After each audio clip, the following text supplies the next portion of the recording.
अखिलेश जी आपसे शुरू करेंगे। खरगे जी नहीं पहुंचे तो उस पर बीजेपी कह रही है देखिए असली घमंडिया सामने आ गया। क्यों नहीं गए बताए लाल किले के कार्यक्रम में? पार्टी मुख्यालय का कार्यक्रम जरूरी था या लाल किले वाला? अखिलेश जी अब दहशत देखिए कि अगर राजनीतिक दल विपक्ष मिलकर कोई अपना एक ऑर्गेनाइजेशन बनाता है, गठबंधन बनाता है, उसे घमंडिया कहते हैं। ये खुद पाखंडियां हैं, ये खुद के खुद पाखंडियां हैं, पाखंडियों के सिरमौर बोल रहे हैं। ये घमंडिया किसको कह रहे हैं?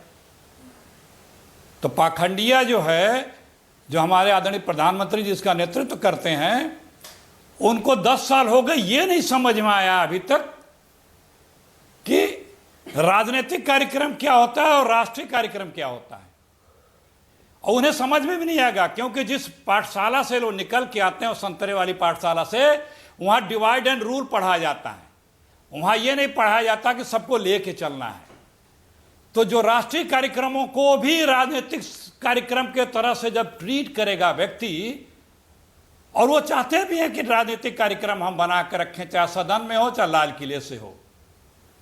अरे भाई, कभी आप बन ही नहीं पाए देश के नेता, आप राष्ट्र के लीडर बन ही नहीं पाए, आप सिर्फ आरएसएस और बीजेपी के लीडर बन के रह गए। इतनी बड़ी मेजॉरिटी मिलने के बावजूद आप राष्ट्र के लीडर नहीं बन पाए। आप में वो क्षमता नहीं है, क्योंकि आप बांटो रूल करो विचारधारा से आते हैं। तो ऐसे व्यक्ति के लिए कोई स्थान हो, वो सिर्फ उसे राजनीतिक संबोधन ही करना है, जैसे उसके बदुआ कार्यकर्ता बैठे हैं, एक तरफा संवाद करना है।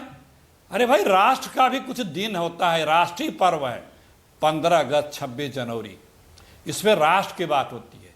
आप सबके प्रधानमंत्री हैं, लेकिन एक आचरण आपका नहीं दिखा कि जिससे कोई कह सके कि कभी आप सबके दिखे हों। हमेशा आप कुंठा में, क्रोध में, कटुता में, कट्टरता में ओत प्रोत धारा प्रवाह कोसते रहते हैं विपक्ष को और कांग्रेस को। इससे बाहर कब निकलेंगे आप? अब आप निकल नहीं पाएंगे। अब जनता आपको निकालेगी 2024 में। पर प्रधानमंत्री तो कह रहे हैं अखिलेश जी तीसरे टर्म में आ रहा हूं मैं वापस। टीम बनी है ना, वो तो कह रहे हैं तीसरे टर्म में आ रहा हूं, बार बार कह रहे हैं। अरे मुंगेरी लाल के हसीन सपने, मुंगेरी लाल के हसीन सपने देखने में किसी को कोई आपत्ति नहीं है, सबका अधिकार है, देख सकते हैं। यही कारण है कि वो नहीं आएंगे, क्योंकि उनके बातों में और कथनी में और करनी में कोई मेल नहीं है, सिर्फ झूठ बोलते हैं। अच्छा अखिलेश जी, 2 सवाल आपसे मेरे, 2 सवाल। क्या करेंगे? मैं चाहता हूं कि एक बार आज आप फिर से दोहरा दें जो आप बार बार भविष्यवाणी करते हैं 2024 के नतीजे को लेकर। कितनी सीटें आ रही है बीजेपी की अखिलेश जी? 150 क्रॉस नहीं करेगी बीजेपी पूरे देश में।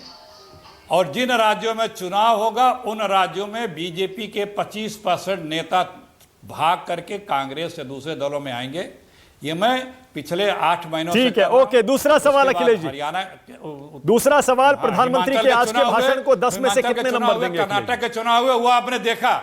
सुनिए सुनिए, अरे वो तो दिन भर बोलते हैं भाई, उनका भाषण सुनता कौन है?